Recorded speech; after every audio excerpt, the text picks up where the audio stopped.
ॐ अज्ञानतिमिरन्धस्य ज्ञानञ्जनशलाकया चक्षुरुन्मिलितं येन तस्मै श्रीगुरुवे नमः।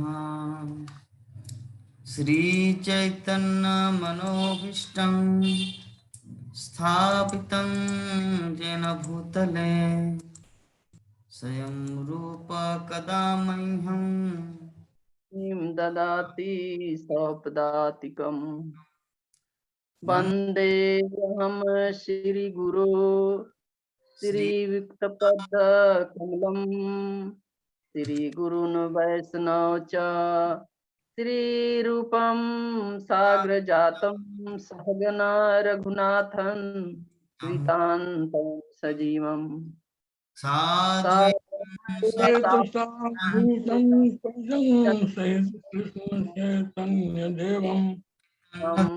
श्री राधा कृष्ण पादान भगना ललिता श्री विशाखावितान नमो विष्णुपादाय पादाय कृष्णाय भूतले श्रीमते वेदांत नमस्ते सरस्वती गौरवाणी प्रचारिणे नमस्ते सरस्वती देवे गौरवाणी प्रचारिणे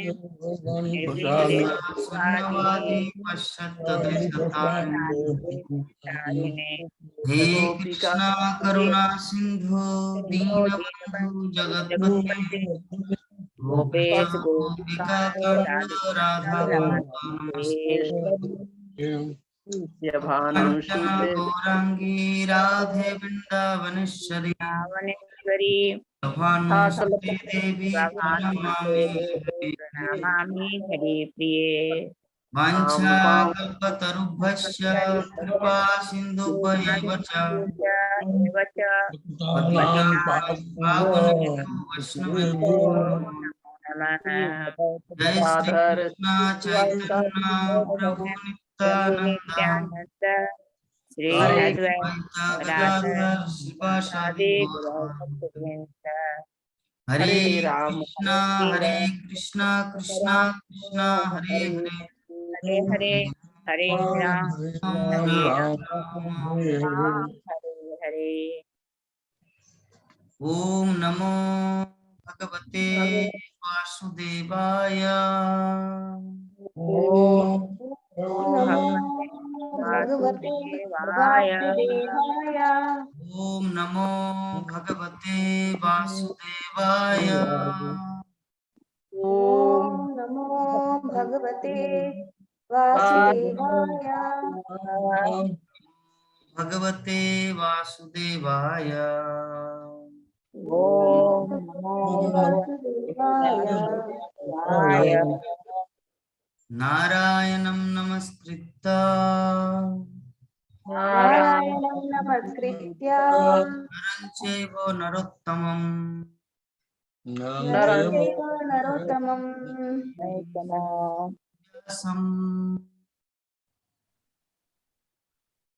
देवीं सरस्वती व्यासं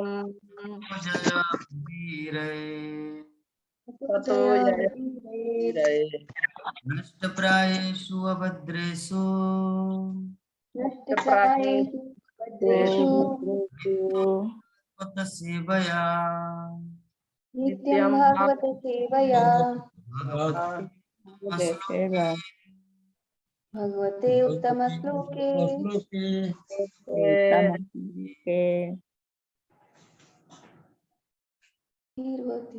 भक्तिर्भवती नैष्टिकी।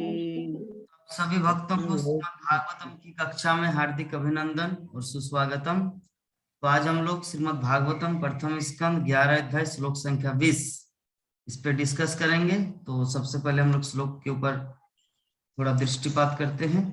तो आप सभी मेरे पीछे पीछे श्लोक को दोहराने की कोशिश कीजिए। नट नर्तक गंधर्वा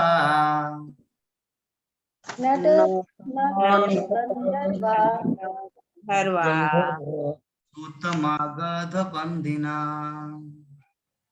सूतमागाधवन्दिना श्लोका गायन्ति गायन्ति चोत्तस्माश्लोका चरितानि च चरिता अन्या अन्यानि च नट नर्तक गंधर्वा नर्तक गन्धर्वा गंधर्वा वंदिना सूतमागाधवन्दिना गायन्ति उत्तम श्लोका गायन्ति च उत्तमश्लोका चरितान्यद्भुतानि च चरित्र चरितान्यद्भुतानि च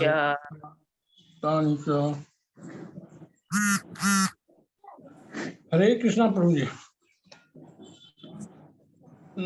नट नर्तक गंधर्वा नट नर्तक गन्धर्वा मगध बंदिता बंदिना सूतमागाधवन्दिना गायन्ति च उत्तम श्लोक गायन्ति च उत्तमश्लोका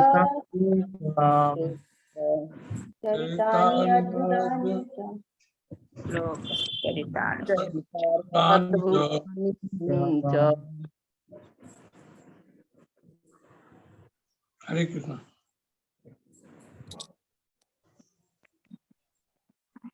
हरे कृष्णा।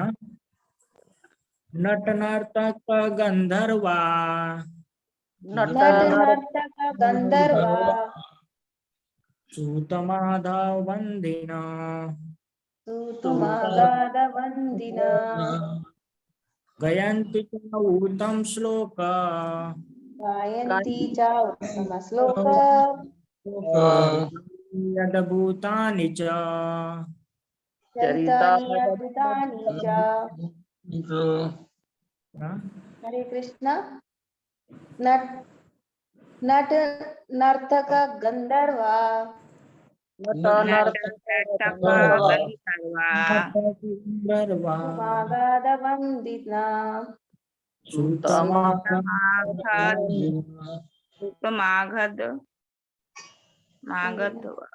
वंदिना गायन्ति च उत्तमश्लोक गायन्ति च चरितानि अद्भुतानि च चरितानि अद्भुतानि च हरे कृष्ण। नट नर्तक गंधर्वा नट नर्तक गंधर्वा नर्तक गंधर्वा सूतमागधवन्दिना सूतमागाधवन्दिना गायन्ति च उत्तम श्लोके गायन्ति च उत्तमश्लोक चरितान्य अद्भुतानि च चरितानि अद्भुतानि च हरे कृष्ण प्रभु जी। नट नर्तक गंधर्वा नट नर्तक गंधर्वा मागध वंदिना सूतमागाधवन्दिता गायन्ति उत्तमश्लोक गायन्ति च उत्तमश्लोक चरितानि अद्भुतानि च चरितानि अद्भुतानि च हरे कृष्ण।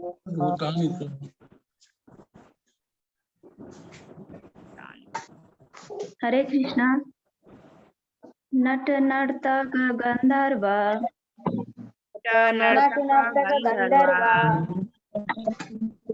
मार्गछ वंदिना सूतमागाधवन्दिना मागध वंदिना गायति च उत्तम श्लोक गायन्ति च उत्तमश्लोक चरितानि अद्भुतानि च चरितानि अद्भुतानि च चरितानि अद्भुतानि च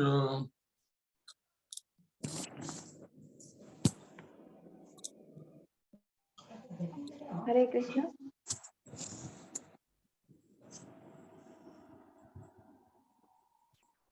सबका हो गया प्रभु जी। अरविंद प्रभु जी, भगीरथ कुमार साहब लिखे हैं, आप पढ़ेंगे? मैं सोच कि भगीरथ कुमार साहब कहाँ से आ गया? अरे बाबा, पढ़िए आप भी श्लोक को। मोबाइल को ऐसे कीजिए, अनम्यूट कीजिए, अनम्यूट कीजिए। हाँ, प्रोजे एक बार आप पढ़िए ना प्रोजे, उसके बाद मैं पढ़ता हूँ। एक बार पढ़ दीजिए। अच्छा। नट नर्तक गंधर्वा सूत मागध बंदिना, लेकिन आपको दो अलग अलग करना है। नट नर्तक गंधर्वा, फिर हम लोग पीछे पीछे फिर पढ़िए। नट नर्तक गंधर्व नट नर्तक गंधर्व गाधवन्तिना सूतमागध वंदिना गायन्ति च अतमः श्लोक गायन्ति च उत्तम श्लोक सरितान्य भूतानि च चरितान्य चरितान्याद्भुतानि च। हरे कृष्ण। सबका हो गया पढ़ाई? नेहा माता जी, प्राणमोहन प्रभु, एवरीबॉडी ठीक है। अनुवाद और तात्पर्य पढ़िए।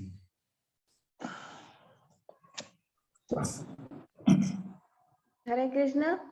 सभी वैष्णव को दंडवत प्रणाम। आज का श्लोक प्रथम स्कंद के 11वें अध्याय का श्लोक संख्या 20। कुशल नाटककार, कलाकार, नर्तक, गायक, पौराणिक, वंशवाली, विशारद, भाट तथा विद्वान वक्ता, वाचक सबों ने भगवान के अलौकिक कार्यकलापों से प्रेरित होकर अपना अपना योगदान दिया। इस प्रकार वे आगे बढ़ते गए। हरे कृष्ण।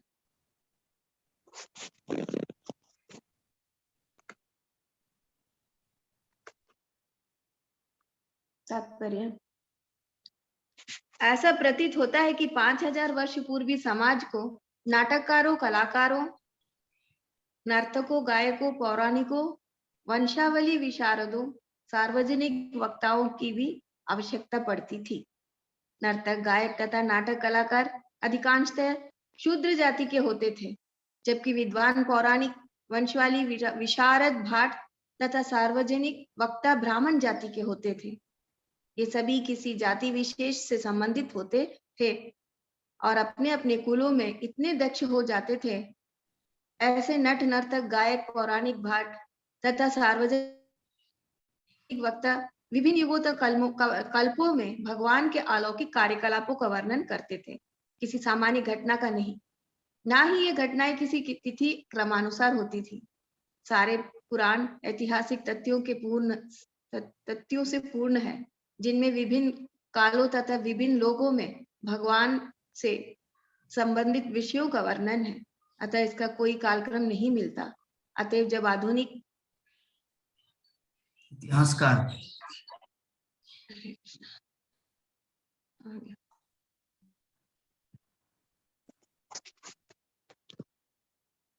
मोबाइल से पढ़ रही हूँ प्रभु जी, इसलिए कहाँ है एक बार। इतिहासकार कोई श्रृंखला सूत्र अतएव जब आधुनिक इतिहासकार कोई श्रृंखला सूत्र, हाँ, कोई श्रृंखला सूत्र नहीं पकड़ पाते, तो वे अप्रामाणिक ढंग से ही आलोचना करते हैं कि सारे पुराण कपोल कल्पित है। यहाँ तक कि 100 वर्ष पूर्वी भारत में सारे नाटकों का कार्य परमेश्वर के अलौकिक कार्यकलापों पर ही केंद्रित होते थे। नाटकों के खेले जाने पर निश्चित रूप से जन का मनोरंजन होता था और यात्रा टोलियां मतलब नाटक मंडलियां भगवान के अलौकिक कार्यों का अभिनय करती थी। इस प्रकार प्रत्येक निरक्षर किसान शैक्षिक योग्यता न होने पर भी वैदिक साहित्य के ज्ञान में सहभागी होता था। अतः सामान्य व्यक्ति के आध्यात्मिक प्रकाश के लिए नाटककारों, गायकों, वक्ताओं इत्यादि की आवश्यकता होती है। भाट किसी विशेष परिवार के वंशजों को पूरा ब्यौरा प्रस्तुत करते थे। आज भी भारत के तीर्थ स्थानों के पंडे किसी भी नवगंतुक को पूरा वंश ब्यौरा प्रस्तुत करते हैं। कभी कभी आश्चर्यजनक कृत्य ऐसी महत्वपूर्ण जानकारी पाने के कारण अधिक ग्राहकों को आकर्षित करती है। हरे कृष्णा। ये जो लास्ट में जो यहाँ पर बताया गया है, श्रील प्रभुपाद जो बताए कि आज भी, ये जो देखिए, आज भी भारत के तीर्थ स्थानों के पंडे किसी भी नवागंतुक का पूरा वंश ब्यौरा प्रस्तुत करते हैं। ये श्रील प्रभुपाद यहाँ पे क्यों लिखे जानते हैं? श्रील प्रभुपाद जब श्रील प्रभुपाद जब स्टूडेंट थे, कॉलेज में पढ़ते थे, हम लोग अभय चरण सीरियल में घटना को देखे, तो प्रभुपाद जब जगन्नाथपुरी गए थे तो वहां पे बहुत सारे पंडा उनको बोलते आओ मैं आपको पूरा जगन्नाथपुरी घुमाऊंगा, ये मंदिर है वो मंदिर है। तो प्रभुपाद बोले थे कि नहीं नहीं, मुझे अकेला जगन्नाथ को दर्शन करना, मुझे किसी का जरूरत नहीं है। तो उस समय जब प्रभुपाद ऐसा फील कर रहे थे तो पंडा के बोले कि क्या सब पंडा एक जैसे होते हैं लोभी, आपको लगता है? तो वो प्रभुपाद को पूरा हिस्ट्री बता दिए थे, आपका नाना, आपका पिताजी, आपका पिताजी का पिताजी सब जगन्नाथपुरी आते थे और वो सब मैं उनको ये जगन्नाथ की कथा सुनाता था। तब प्रभुपाद बोले आई एम सॉरी, मुझे क्षमा कर देना। तो इसीलिए यहाँ पर श्रील प्रभुपाद बोल रहे वो घटना, हाँ, कि पूरा परिवार के हिस्ट्री को बता देते थे पंडा लोग। आज भी ऐसा है, तो जो भी है। तो आप लोग को पता है ये जो हमारे प्रभु जी जुड़े हुए हैं अरविंद कुमार प्रभु, लेकिन वो अरविंद कुमार नहीं है, वो भगवान के दास है। पता नहीं प्रभु जी अरविंद कुमार क्यों लिखे है, हो सकता है उनका वही नाम बहुत प्यारा है, अरविंद कुमार। चलिए, मेरा वीडियो क्यों ऑफ हो रहा है बारंबार? तो प्रभु जी आप ऐसे मोबाइल को टेढ़ा कीजिए, तो आप टेढ़ा कीजिए तो मोबाइल को, हाँ, यस, गुड। तो आप लोगों को पता होगा ये हमारे जो अरविंद प्रभु जी है, जो धनबाद का भक्तगण को लेकर आए थे राजापुर में, और क्लास का जो आयोजन किए थे राजापुर में, जो क्लास दिए, यही प्रभु जी की इच्छा था कि प्रभु जी आप कुछ बोले। तो अभी इनका एक दूसरा प्लान है, आप सभी भक्तों को वो प्लान बता दूं? बोलने के लिए उत्सुक है, मतलब सुनने के लिए उत्सुक है? प्रभु जी का दूसरा प्लान ये है कि प्रभु जी हम हमारे गांव में एक भागवत कथा का आयोजन करेंगे और आप आके उस कथा को अरेंज करना है। तो सुबह से मैं यही चीज सोच रहा था कि प्रभु जी मुझे बोल के गए हैं, मैं भी उनको फोन नहीं किया, वो भी मुझे फोन नहीं किए, क्या होगा क्या नहीं, तो सोच ही रहे थे और प्रभु जी आज ज्वाइन किए। तो बहुत अच्छा है। तो चलिए, पहले उनका सपना को तो मुझे पूरा करना है, जब इच्छा प्रकट किए हैं। आप सभी भक्तगण चाहते हैं कि ये कथा हो? आवाज नहीं आ रही प्रभु जी, कहाँ पे, कहाँ पर? पता नहीं, प्रभु जी खुद बोलेंगे कहां पर करेंगे।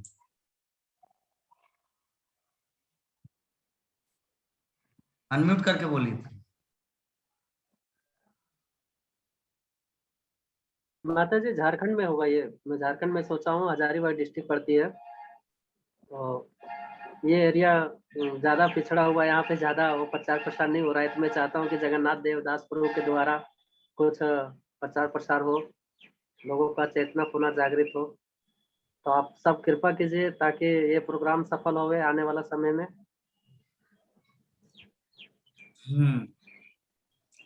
तो ये है हमारे प्रभु जी की इच्छा, परम इच्छा।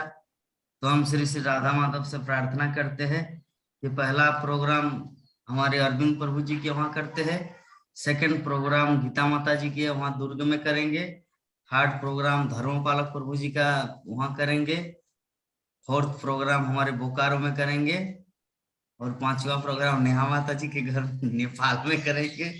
ठीक है। इस तरह करके, जैसे हमारे यहाँ पर क्या होता है, एक प्रभु जी भागवतम पाठ करते हैं रोज बांग्ला में, तो उनके घर में रोज सुनने के लिए लोग आते हैं। तो अभी सिस्टम क्या बना दिया कि मेरे घर में 7 दिन होगा, प्रभु जी का आना पड़ता है, फिर और जो सुनने आते, जैसे मान लीजिए 10 लोग सुनने आते हैं, तो आज इनके घर में 7 दिन कंटिन्यू चलेगा, फिर दूसरे के घर में 7 दिन कंटिन्यू चलेगा। इस तरह करके सुई की, मतलब घड़ी के कांटा जैसा इस तरह चल रहा है। उसी प्रकार लेकिन नेहा माता जी को हैप्पी मूड नहीं हुआ। प्रभु जी मेरा पतिदेव तो भक्त नहीं है, मैं कैसे करूं, आप तो ऐसा बोल दे रहे। ऐसा कुछ नहीं है। अगर आपके वहां अगर कथा करना चाहेंगे तो सभी आनंदित होंगे, आपका पतिदेव आपका प्रभु जी भी बहुत आनंदित होंगे। गीता माता जी का क्या कहना है? कथा मतलब कैसे कथा, मेरे को समझ में नहीं आ रहा है। कैसे मतलब जैसे ये लोग करते हैं भागवत कथा वैसा उनसे थोड़ा अच्छा 7 करेंगे, दिन का? हैं? उससे थोड़ा अच्छा करेंगे। अच्छा उससे अच्छा मतलब डेली वाला तो हम लोग जो कर रहे हैं इससे बढ़कर और क्या है प्रभु जी। नहीं, ये तो चलेगा। ये आपको क्या लगता है कि हम धनबाद में जाके बस जाएंगे क्या, मायापुर धाम छोड़ के?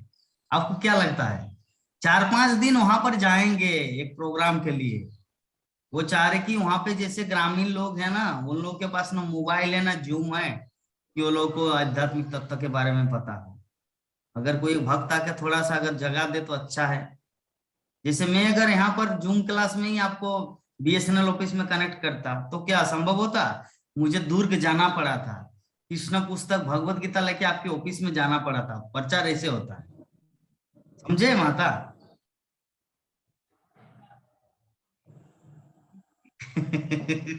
बोले कि चलिए जो भी है, हमारा जूम क्लास कभी बंद नहीं होगा। ये जब तक जूम रहेगा, लैपटॉप रहेगा, इंटरनेट रहेगा, तब तक ये चलेगा, जब तक सांस चलेगा। जब सांस रुक जाएगा तब बंद होगा, लेकिन जब तक सांस चलेंगे जूम क्लास होता ही रहेगा। आप लोग उसके लिए चिंता करने की जरूरत नहीं है। लेकिन कुछ कुछ भक्त जो जूम में भी नहीं आ पाते उनके लिए ये कार्यक्रम 4-5 दिन के लिए।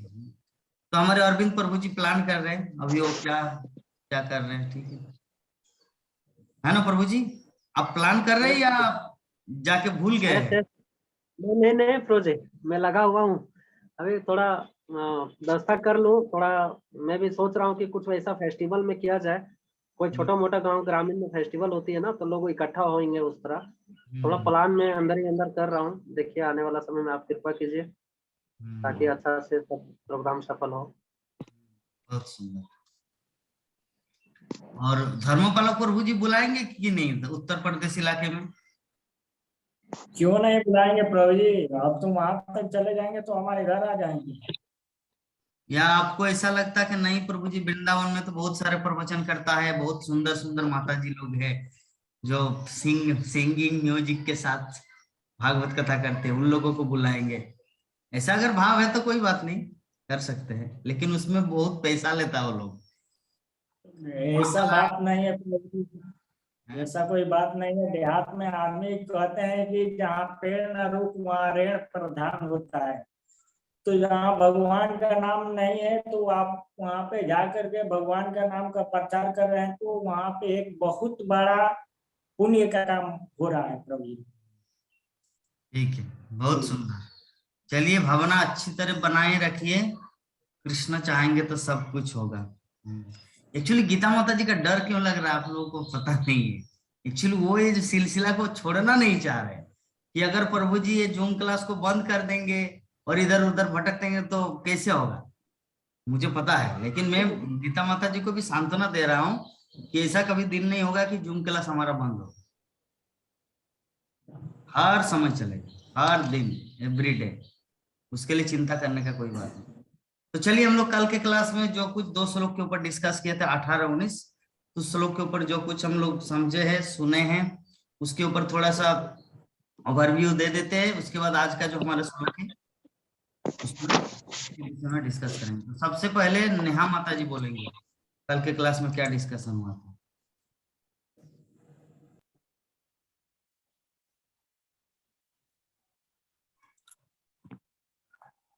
हरे कृष्ण प्रभु जी, दंडवत प्रणाम। प्रणाम। कल तो मैं लेट से ज्वाइन की थी प्रभु जी, तो थोड़ा सा सुनी।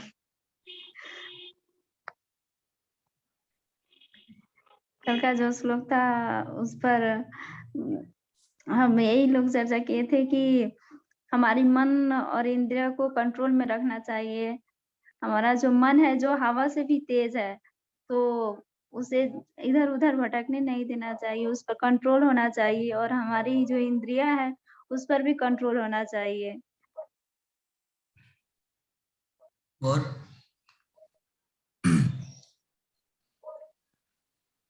खाने हरे कृष्ण खाने प्रभु में जी। कंट्रोल करना चाहिए, जो कुछ मिले तो वही खा देना है। जी नहीं, हम्म, उस पर भी कंट्रोल होना चाहिए। बहुत सुंदर। ठीक है, तो आज इतना ही बोलिए, कल बोलेंगे। हाँ, ठीक है। या जी प्रभु जी। और कुछ पॉइंट है तो बता सकते हैं। मैं आप क्या बोलते हैं, आपको हेल्प करना चाह रहा हूँ, ताकि ज्यादा कर, जो जिस तरह का स्टूडेंट होता है उनको उसी तरह दिया जाता है। चलिए, धर्मपालक प्रभु जी बताइए, कल के क्लास में क्या डिस्कस हुआ था। हरे कृष्णा प्रभु जी। हरे कृष्ण। आप अभी कहाँ पर है? मैं रूम में हूँ। रूम मतलब तो सभी अपने अपने रूम में है। कहाँ है? नामर्थ में, मायापुर। मायापुर आ गए? वाह वाह वाह, बहुत मुझे तो पता ही नहीं चला। तो प्रभु जी, जैसा कि आपने कल एग्जाम्पल दिए थे कि कैसे बिलवा बिलवा भट्ट जो ठाकुर थे वो कैसे बिल्व अपनी मंगल, बिल्व मंगल बिलवा मंगल ठाकुर जो थे कैसे मतलब चिंता मणि के प्रति वो कितना आसक्त हो गए थे कि वो जब उनसे मिलने के लिए जा रहे हैं तो उनको पता नहीं है कि मैं किस पे खड़ा होकर के जा रहा हूं और किसको पकड़ करके मैं उनके रूम में इंटर हो रहा हूं। तो उनका प्रेम इतना पागल हो गए थे कि उनको इतना भी ध्यान नहीं था कि मैं किसी मुर्दे के ऊपर चढ़ करके नदी को पार कर रहा हूं और किसी सर्प को रस्सी के भरम में पकड़ करके उनके रूम में इंटर कर रहा हूं। तो इतना बात जब चिंतामणि माता जब चिंतामणि सुनी तो उन्होंने उनको बोली कि देखिए, आप हमारे प्रति इतना आसक्ति है, तो ये जो हमारे प्रति इतना आसक्ति है, तो इस आसक्ति को आप भगवान के प्रति अगर आप लगाते हैं तो आप बहुत एक अच्छा कार्य होता, भगवान के प्रति आपकी आसक्ति हो जाती, क्योंकि ये जो हमारा शरीर है हाड़ मांस से बना हुआ है। और फिर इतना बात सुनने के बाद में मतलब एक ठोकर सा लगा और उन्होंने तुरंत साधु बन गए और साधु बन करके वो सीधा वृंदावन चले गए और वृंदावन जाने के बाद में अपना जो कुछ भी है, लेकिन फिर भी वो क्या कर रहे हैं, वो चिंतामणि को भूले नहीं है, क्योंकि जब भी किसी माता को देख रहे हैं तो उनको चिंतामणि की याद आती है। तो एक दो बार ऐसा होता है, फिर तीसरी बार में एक माता जी को पकड़े हैं, तो अपने चिंतामणि के चक्कर में उनको पकड़े हैं, तो फिर वो माता जी को बोले हैं कि ऐसा है कि हमारे मन में कुछ कामना है, इंद्र तृप्ति की कुछ कामना है।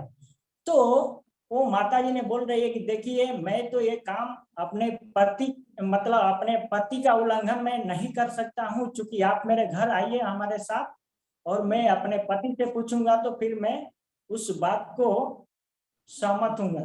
तो फिर वो माता जी के घर जाते हैं और जाने के बाद में माता जी ने अपने पति से पूछती है कि देखिए जी, हमारे घर में तो मेहमान आए हुए हैं और हमारे ऐसी जिज्ञासा कर रहे हैं कि मतलब वो हमारे साथ इंद्रिय भोग करें।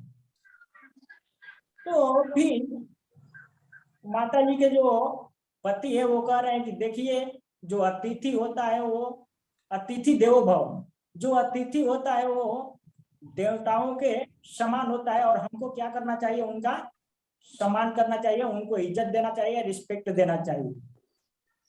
तो उसके बाद में बिलवा, क्या नाम बोले प्रभु जी? बिल्व मंगल ठाकुर। हाँ, तो उसके बाद में वो बिलवा मंगल ठाकुर कहते हैं माता जी को कि ऐसा है कि अगर आपके घर में सुई है तो हमको 2 सुई दे दीजिए। तो माता जी पूछ रहे हैं कि सुई क्या होगा, तो वो बता रहे हैं कि देखिए, हमारा धोती फट गया है, उसको सिलना है। तो माता जी ने कह रहे हैं कि ठीक है, मैं धोती को मैं खुद सिल दूंगा। तो फिर उन्होंने मना कर रहे हैं कि नहीं नहीं मैं सी लूंगा, खाली हमको 2 सुई दे दीजिए। और जब माताजी ने 2 सुई दे रही है तो उन्होंने क्या किया, वो दोनों सुई पकड़ करके दोनों हाथ से अपने आंखों को फोड़ लिए, और फोड़ने के बाद में वो क्या हुए, वो अंधे हो गए। और अंधे हो गए तो फिर वो क्या हुआ, वो भगवान की भक्ति में लग गए, ताकि वो हम लोग को कुछ यहाँ पे शिक्षा दे रहे हैं। और दूसरा आप एग्जाम्पल दिए थे विश्वामित्र मुनि का, जो आंख तो बंद था लेकिन कान से मेनिका की आवाज को सुन रहे थे, मेनिका का पायल का आवाज सुन रहे थे, मेनिका का जो मतलब नृत्य का आवाज सुन रहे थे। तो क्या हुआ था, उनका जो तपस्या था वो तपस्या में वो क्या भंग आ गया, मतलब वो अपना तपस्या छोड़ दिया और उनके प्रति आसक्त हो गए। तो और एक और आप उदाहरण दिए थे कि हरिदास ठाकुर, जो हरिदास ठाकुर थे तो उनके पास जो एक वेश्या आती है उनको परेशान करने के लिए कि मतलब इनको भी मैं एक वेश्या साबित कर दूं। तो एक दिन हो रहा है तो हरिदास ठाकुर ने बोल रहे हैं कि देखिए हमारे गुरु महाराज का आदेश है कि मैं इतना माला जप करूंगा, उसके बाद में मैं कुछ कर सकता हूँ, 3 लाख माला जप करने के बाद में मैं कुछ कर सकता हूँ। लेकिन भगवान का जप करते करते उनका समय उसी में निकल जा रहा है। तो एक दिन हो गया, 2 दिन हुआ, तीसरा दिन में फिर उन्होंने कहा कि नहीं आज इनको मैं कैसे भी सबक सिखा दूंगा, मतलब उनका जो पद है उनको भ्रष्ट कर दूंगा। तो जब तीसरा दिन उनका पद भ्रष्ट करने के लिए जा रही है तो वहां पे क्या हो रहा है कि वहां पे तुलसी महारानी का कृपा हो जा रहा है, भगवान का हरिनाम का जो कृपा है वो उस वेश्या के ऊपर हो जा रहा है, और वो भी क्या कर रही है, हरे कृष्ण महामंत्र का जप कर रही है। और वहीं पे क्या कर रहे हैं कि हरिदास ठाकुर ने वहीं पे उनको दीक्षा दे रहे हैं कि ये आप माला लो और ये माला लेकर के आप भी हरि नाम का जप करो और भगवान श्री कृष्ण का प्रचार करो। हरे कृष्ण प्रभु। चलिए इसके बाद जो बच्चे हैं, अगर कुछ बच्चे हैं तो गीता माता जी बोलेंगे, कुछ बचा हुआ है तो ऐसा नहीं कि जो रिपीट नहीं करना। हरे कृष्णा। हरे कल के श्लोक में ये था कि भगवान जब आए थे तो उनसे मिलने के लिए वेश्या लोग आए थे करके आगे बढ़ के, वो लोग इतने सुंदर थे, कृष्ण के पास आए, लेकिन कृष्ण इतने अच्छे हैं कि वो सबका स्वागत करते हैं, वो सबको एक जैसे मानते हैं। तो उनके सुंदर मुखमंडल के कारण उनका जो ललाट है वो बहुत शोभा दे रहा था। तो गुरु महाराज आप बताए थे कि आपके मायापुर में हॉस्पिटल से डिस्चार्ज होकर आए थे, तो वहां सम्मान के लिए सभी लोग एकत्र होकर के उनका बहुत मंगल ध्वनि, कीर्तन, मंगलिक ध्वनि सब उनके स्वागत के किए। उसी प्रकार जैसे द्वारकावासी भी प्रेम से उनका स्वागत करने के लिए आए थे। तो कृष्ण जो उनका स्वागत किए तो कृष्ण क्या किए, उनको पुरस्कृत किए। तो भगवान अपने भक्त को पुरस्कार देते हैं। जैसे आपने बोले थे कि सरकारी इसमें भी जैसे इंस्पेक्टर हो, कमिश्नर हो, जो अच्छे काम करते हैं उनको पुरस्कार दिया जाता है। तो उसी प्रकार कृष्ण भी पुरस्कार देंगे। और आप बताए थे कि कृष्ण मतलब प्राण और धन, एक भक्त के लिए प्राण और धन कैसा है, कृष्ण के पास प्राण और धन है, हमारे पास नहीं है। क्यों नहीं है? क्योंकि जैसे लता मंगेशकर का आपने एक एग्जाम्पल दिया था कि करोड़ों धन होने के बावजूद भी उनका क्या हुआ, कोई फायदा हुआ क्या? धन से नहीं हुआ। लेकिन कृष्ण के पास धन और प्राण है, तो भक्त जो है, लेकिन भक्त के पास दोनों है, कृष्ण भी है और धन भी है। और क्या बोले थे आप, आपने फिर गीत वगैरह गाए थे उस समय 12। हाँ, आपने वो भी बताए थे, कुछ बारात के बारे में बताए थे, निशा के शादी के इतना खर्च किए, वो सब। वो उदार हृदय वाले हैं। अगर हम किसी को सम्मान देते हैं तो अगले को भी अच्छा लगना चाहिए, उस प्रकार से एक एग्जाम्पल आपने दिए थे, है ना। तो और क्या था, और बताए थे। हरे कृष्णा। हाँ, और कुछ? हाँ, कृष्ण जैसे वेश्याओं को भी अपने सम्मान करते थे, उसी पर इस कोण में भी शुद्ध भक्त है तो उसे मतलब उन भक्त होना चाहिए। जैसे वो लोग कोई भी उनका कैरेक्टर हो, लेकिन वो लोग शुद्ध भक्त है तो उन लोगों को साधु ही मानते हैं। तो प्रभुपाद का आध्यात्मिक ज्ञान इतना है, उनका तत्व ज्ञान लोगों के मतलब भगवत मार्ग में जो भी आएंगे उनके लिए वो तत्व से बताए थे। जैसे आपने बम्बई, कलकत्ता, दिल्ली में ये सब उनका भंडार है वेश्याओं का, है ना। समय के फेर है, उन लोगों की मजबूरी है, लड़कियों के पास जैसे पैसा कमाने के लिए कुछ और स्टेप उठाना पड़ता कभी कभी मजबूरी में। उसी प्रकार आज जैसा हो रहा है, उसी प्रकार 5000 वर्ष पहले भी वेश्याएं थे।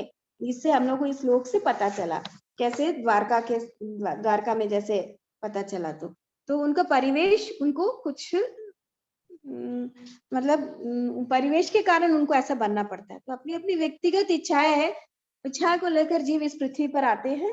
अगर आपको जैसे भक्त होना है तो दूर जाना है, तो दूर जाना मतलब भागवत हाँ, गोलोक वृंदावन जाना है तो उसका भी सुविधा है, और आपको पाताल में जाना है तो उसका भी सुविधा है। हमको भगवान का शुद्ध भक्त बनना है। फिर आप बोले थे आजकल की माँ लोग क्या है, बच्चों को क्या बच्चे को क्या बोलते, बिल्ली आ रही है करके डराते हैं, है ना। तो बच्चे उसमें डर जाते हैं। लेकिन शिवाजी की माँ कैसी की थी, वो उनको राम कथा, कृष्ण कथा सब सुनाए थे, तो वो शेर जैसे बने।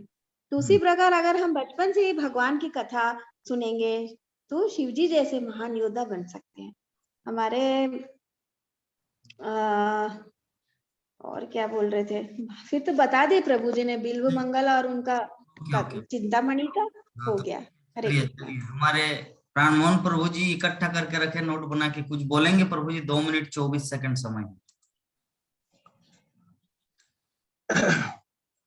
प्रभु जी आप बताए थे कि लोगों के पास, किसी के पास यदि धन है तो प्राण नहीं है, और प्राण है तो धन नहीं है। लेकिन कृष्ण के पास जो है दोनों है। और वैश्या के विषय में बताए थे, कृष्ण के पास दोनों है, ये चीज मैंने नहीं बताया था, आप लोग समझने में भूल किए। हम बोले कि प्राण और धन मतलब एक भक्त का प्राण और धन कृष्ण होता है, ये मैं बोला था।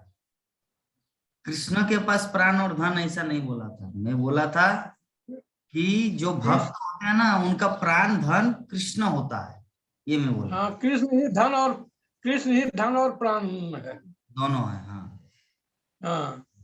और वैश्या के विषय में बताए थे कि वैश्या किसी लाचारी बस करता है या जो भी है का, लेकिन उससे यदि वो भगवत भक्ति में है तो उसे घृणा नहीं करना चाहिए। क्योंकि चिंतामणि जो है वह भी कृष्ण भक्त थी, और वो वैश्यावृत्ति में थी। लेकिन जब उस अंधेरी रात में, घनघोर वर्षा में वो पहुंचे तो वहाँ पूछे कि कैसे आप पहुंचे, तो बताया इस तरह हम वहाँ पहुंचे। तो वो जो है बोले कि जितना प्रेम हमारे हार मान से करते हैं, तो आप जो है यदि भगवान से नाता जोड़ लेते, भगवान से आसक्ति कर लेते, तो आप जो है भगवान में आपकी आसक्ति हो जाती, भक्ति हो जाती। बस सुंदर। नंद किशोरी माता जी, 1 मिनट समय है, कुछ बोलना चाहेंगे आप? फिर हम लोग क्लास को स्टार्ट करेंगे। इसके बाद 40 मिनट। सब कुछ तो हो गया। ऐसा ये बहाना है, इसको बोला नहीं बोलता है, ये बहाना करने का तरीका है। प्रभु जी, अब यही